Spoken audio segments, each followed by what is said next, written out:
So, my family has a ton of money, like, we're really rich, but oh boy, they can get on my nerves big time. It's weird because I just don't vibe with them the same way. Me and my brothers and sisters, we've never had to work like most people do. Anything we wanted or needed, bam, it was handed to us on a silver platter. Now, because we've always had everything given to us, my siblings kind of act like they're the center of the universe. They think they're so important, and sometimes they're not very nice to others. They can be outright mean, acting like other people are invisible or just not worth their time. I'm really not into that whole attitude, but to be honest, it's not totally their fault. This is the way we were all brought up. From when we were little, the adults around us made it seem like the people who worked in our house, like the cleaners, cooks, and gardeners, were way below us. They were there just to do whatever we wanted. And that's how we were taught to treat them. Which is not cool, but it's what we learned growing up. My parents are like two peas in a pod, both of them acting pretty much the same way. My dad is the type who thinks the world revolves around him. He doesn't really think about what others need or want, just what he does. When it was time for me to think about college, my folks had this big plan for me to study business. They were all about me taking over the family business one day. But guess what? That was the last thing I wanted to do. And studying business? No way. That just wasn't my jam. What I was really into was psychology. I wanted to dive deep into understanding how people think and why they do the things they do. And I was determined to follow that path no matter what. My mom did try to change my mind. She gave it her all, trying to convince me to follow the family plan. But I was like, nope, not happening. My decision was rock solid. There was no way I could see myself walking down the same path that turned them into who they are. Back then, I really thought it was all about the money and the business that made my parents act the way they did. But I've come to realize that's not exactly true. Just because you're rich or involved in a big business doesn't mean you have to forget how to be a decent person. They could have chosen to stay grounded and treat others with respect. One night, things really came to a head with my dad over my choice to go for psychology instead of business. He laid it out pretty clear. If I was going to chase after my own dreams, then he wasn't going to support me in that. He basically told me to pack my bags and leave because I wasn't willing to put the family's wants before my own. Hearing that from him hurt, a lot. But I can't say it was a total surprise. My dad has always been the type to want total control, and he doesn't take it well when someone challenges him. If you try to stand up to him, he's going to push back hard. Without giving it too much thought back then, my dad might end up regretting his decision. But knowing him and his big pride, he wouldn't admit it. No way. Once he says something, that's it. He told me to leave, and even though my mom tried to step in and stop what was happening, his mind was already set. So I left. And let me tell you, going from having everything just a snap away to suddenly having nothing was a huge shock. But luckily I had my head on straight and managed to snag a Fulbright scholarship. That was a game changer. It meant I only had to figure out how to manage my day-to-day expenses. Deep down, I kind of hoped my dad was just bluffing, maybe trying to scare me into changing my mind. But then 1 month went by, then another, then 6 months, and now? It's been 12 whole years since that day I walked out. Making it on my own wasn't exactly a walk in the park. I had to cut back on pretty much everything I was used to, which was a huge adjustment. But I managed to pull it off without leaning on my family for support, which was important to me. The hardest part, though, was realizing my mom didn't make any effort to reach out after I left. I always thought she was different, that she'd be on my side, so that stung more than I'd like to admit. Even though things were tense with my parents, I kept in touch with my siblings. We'd catch up now and then, grabbing a coffee or a quick meal whenever we could. They often tried to slip me some cash, trying to help out in their own way, but I never took it. The whole point of me striking out on my own was to do just that, make it on my own. Plus, as the eldest, it just felt wrong. If anything, I felt like I should be the one helping them out, not the other way around. After finishing my bachelor's in psychology, I found myself stepping into the world of advertising. It was an unexpected turn, but one that I absolutely loved. The thing is, my background in psychology gave me a unique edge. While my colleagues focused on the marketing side of things, I could dive deeper, understanding the why behind people's decisions and behaviors. That knowledge made all the difference, helping me to stand out and really make my mark in the agency. Starting my own agency was a big leap, but over the past 4 years, it's really paid off. I've been working hard, helping various businesses shape their marketing and branding, really putting my psychology background to good use. Things were going smoothly until last week when I got a text from one of my sisters. It was about my dad. He's gotten sick. Nothing life-threatening, but it shook things up. He wanted to see me of all things. After everything. After 12 years of silence, no check-ins, no attempts to mend fences, He wanted me to just show up? I couldn't wrap my head around it. I said no. In my mind, he had made his choice all those years ago. My siblings, they're my family. My parents, though? Parents don't just walk away from their kids. But then, my other sister called, trying to get me to change my mind. Persistent, just like when we were kids. I told them I'd swing by, hoping that would get them to give me some peace. I wasn't really planning on going. Yet, as the weekend approached, curiosity got the better of me. What did he want after all this time? And despite everything, part of me longed for a chance to mend the broken pieces. I didn't like the idea of us being estranged, a family split at the seams. So here I am, hoping for the best but preparing for anything. This weekend could change a lot, or it might change nothing at all, but I'm going into it with an open mind. Who knows? Maybe it's the first step toward healing some old wounds. Update 1. Walking into the family home after such a long hiatus was surreal. The place had undergone a transformation. Every corner and crevice seemed to reflect a more modern, sophisticated vibe. It was clear my mom had been at it again, infusing the space with new life, something she's always had a knack for. Despite the changes, a part of me was eager to see the garden. That space held the purest of my childhood memories, a sanctuary of simpler times. The atmosphere was charged with awkwardness as I faced my family again. My mom, especially, seemed unable to meet my gaze, which wasn't surprising given everything that had transpired. It was during this tense reunion that my sister dropped a bombshell. My father hadn't actually asked to see me. He wasn't even aware of my planned visit. However, the news of his illness wasn't fabricated. Though not critical, it was genuine. This entire scenario, it turned out, was a carefully orchestrated plan by my sisters and mom, a desperate attempt at bridging the chasm that had grown between us over the years. They confessed that both my parents were regretful about the past, about the way things had been left between us. Yet pride or uncertainty had kept them from taking the first step towards reconciliation. My siblings hoped that by bringing me back under these pretenses, it might pave the way for some much-needed healing and forgiveness. Despite the initial shock and the layers of complex emotions, this revelation shed light on the fact that my family, in their own flawed way, was reaching out, seeking to mend the fractures that had kept us apart for so long. Finding out my family had gone to such lengths to bring me back home, I couldn't hold on to any resentment. Deep down, I realized how much I missed them. Despite the drama and disagreements, there were moments when I longed for the connection, to share the highs and lows of my life with them. My father's reaction upon seeing me was one of utter surprise. His first words, questioning whether I had finally decided to take over the family business, hit me like a wave of the past crashing back. My firm no led him to bluntly suggest I had no reason to be there, that I should leave if my stance hadn't changed. But this time, things took a different turn. My mom and sisters, in an unprecedented display of solidarity, insisted I wasn't going anywhere. My mom especially took a stand I had never seen from her before. She openly expressed her regret over my father's decision to kick me out all those years ago and made it clear she wouldn't allow it to happen again. Her words and actions in that moment, standing up to my dad on my behalf, shifted something inside me. It was a gesture of love and support that I hadn't expected, and it softened my heart towards her. My dad remained unmoved, still clinging to his old viewpoints, but my mom's resolve was unshakable. She insisted I stay through the weekend, a decision that, despite my dad's opposition, was non-negotiable for her. This unexpected advocacy from my mom signaled a potential thaw in our frosty relations, hinting at the possibility of healing and understanding within our family dynamic, even if my dad and I were still at an impasse. Settling back into my old room was like stepping into a time capsule. My sister explained that it had become something of a no-go zone, a place preserved as I had left it, only entered for occasional cleaning. Surrounded by the remnants of my past, I was overwhelmed with nostalgia and a deep yearning for reconciliation with my family. The desire for us to be together, without the shadows of past conflicts darkening our relationship, grew stronger. Yet I was also prepared for the possibility that not everything might go smoothly, especially with my dad. If he remained unbending, I faced the prospect of returning to my life as the son who lived apart from his family, a role I hoped I wouldn't have to resume. The following day, a summons from my sister led me to a family gathering in the sitting room, an assembly that included my dad. The atmosphere was thick with tension, a prelude to what felt like a significant announcement.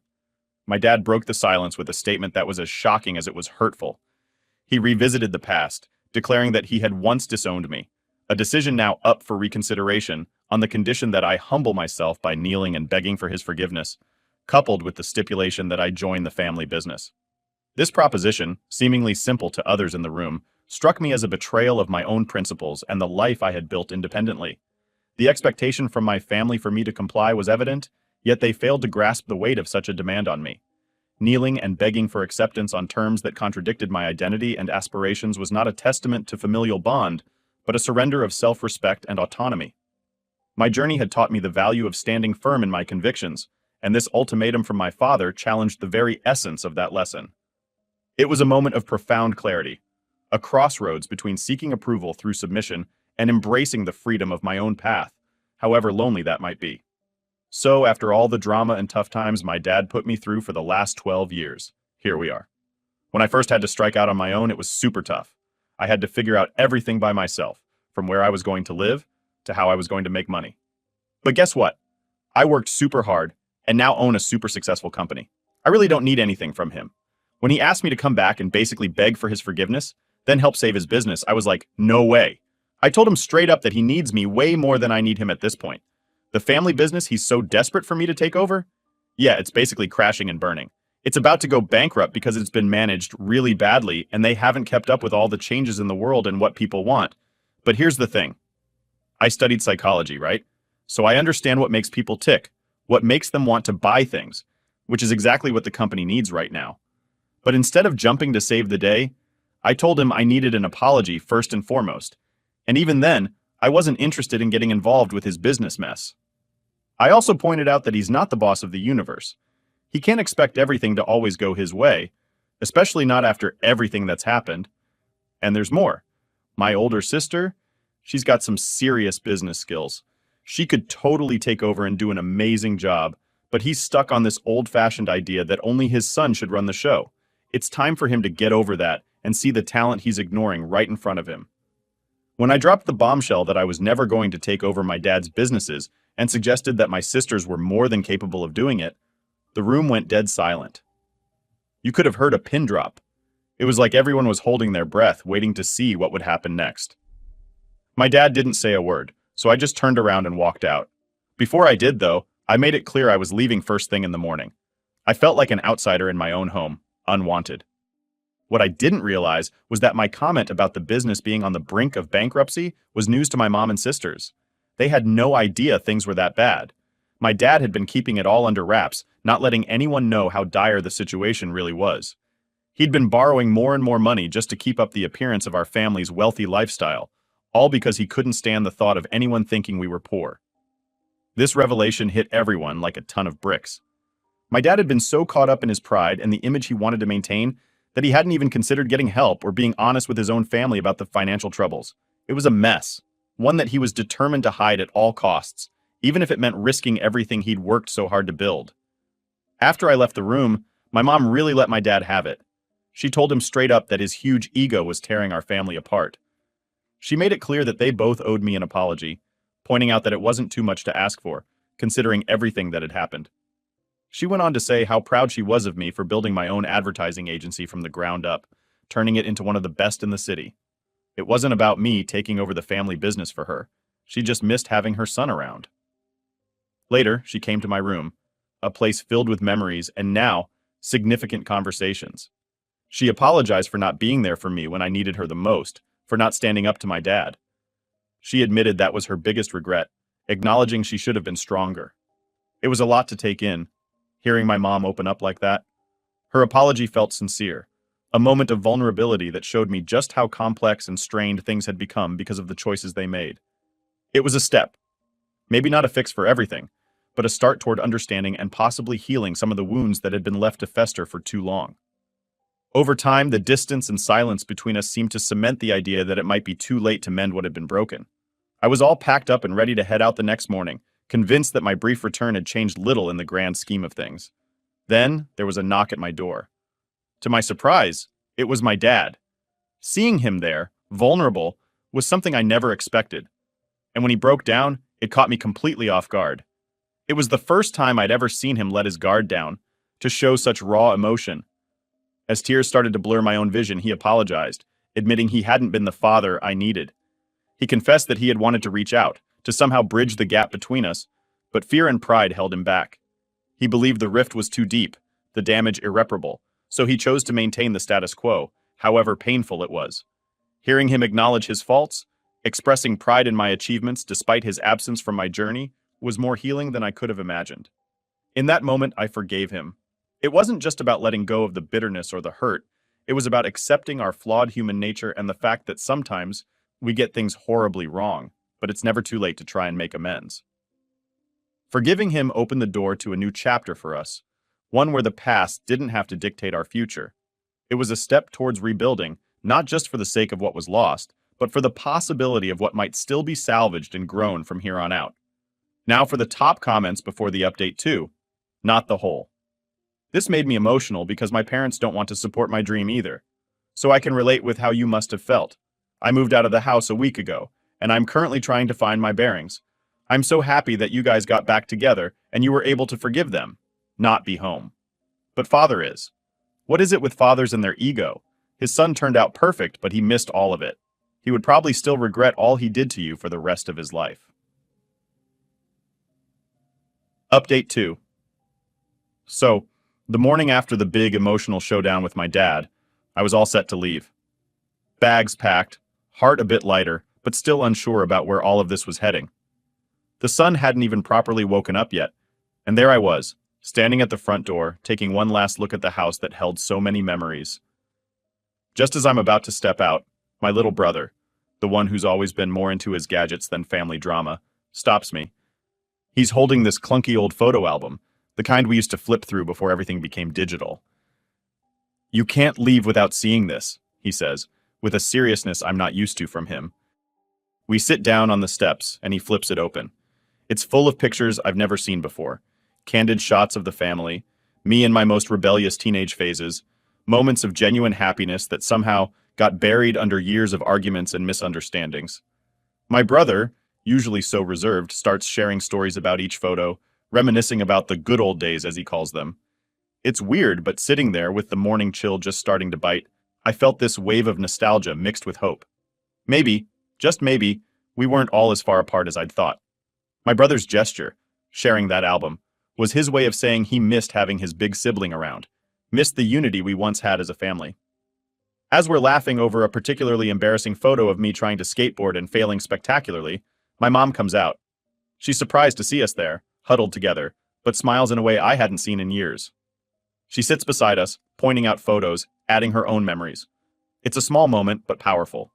No grand gestures, just us, finding our way back to each other one photo at a time. Then, as if on cue, my dad appears at the doorway. He's awkward, clearly unsure of how to join this unexpected family moment. But my brother just scoots over, making room for him without a word. And for the first time in a long time, we're all together, not saying much, but saying enough. Before I know it, the sun's fully up and it's time for me to go. But leaving this time feels different. There's a promise of something new, a sense of healing that's just beginning. As I drive away, my phone buzzes. It's a text from my dad, a simple drive safe. Maybe it doesn't sound like much, but coming from him, it's monumental. The rest of the day, I'm on autopilot, going through the motions, but my mind's stuck on that morning. It's funny how life works. You think some doors are closed forever, but then, out of the blue, they crack open just enough to let the light back in. Back in my apartment, I find myself missing the family chaos, the laughter, and even the arguments. It's a mess, but it's our mess. And maybe, just maybe, it's not too late to clean it up together. So what's next? Honestly, I don't know, but for the first time in a long time, I'm okay with that uncertainty. Because now there's a flicker of hope that wasn't there before.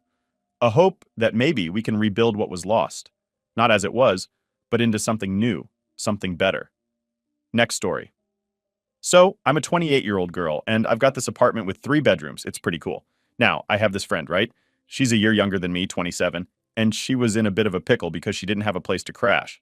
So, being the good friend that I am, I told her, "Hey, you can totally stay in one of my rooms for a while until you find your own spot." It wasn't like we wrote anything down on paper. It was all pretty chill because we're friends. She's been living with me for about 7 months now. Overall, she's been a pretty okay roommate. She doesn't munch on my snacks, and she gives me rent money without me having to chase her for it. But there's this one thing that bugs me. Sometimes she forgets to tell me her boyfriend's going to stay over.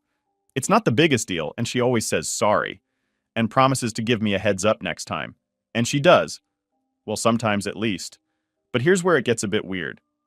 2 days ago, I came home and bam, there's her boyfriend, just chilling and watching TV in my living room. I was kind of taken aback because my friend wasn't even home yet. I was like, is she around? And he's like, nope, just waiting for her to get off work. And I'm thinking, huh, that's a bit odd, isn't it?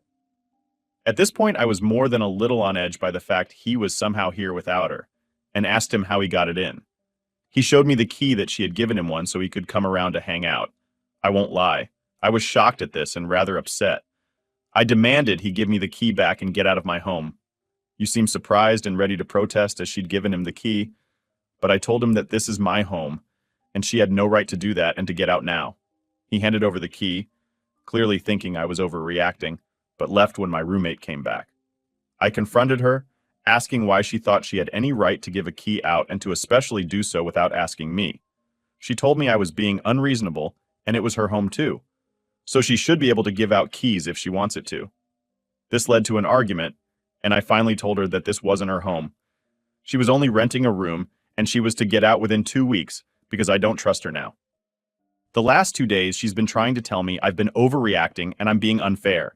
She has apologized, though admittedly, she doesn't see what the big deal is and is begging me not to kick her out.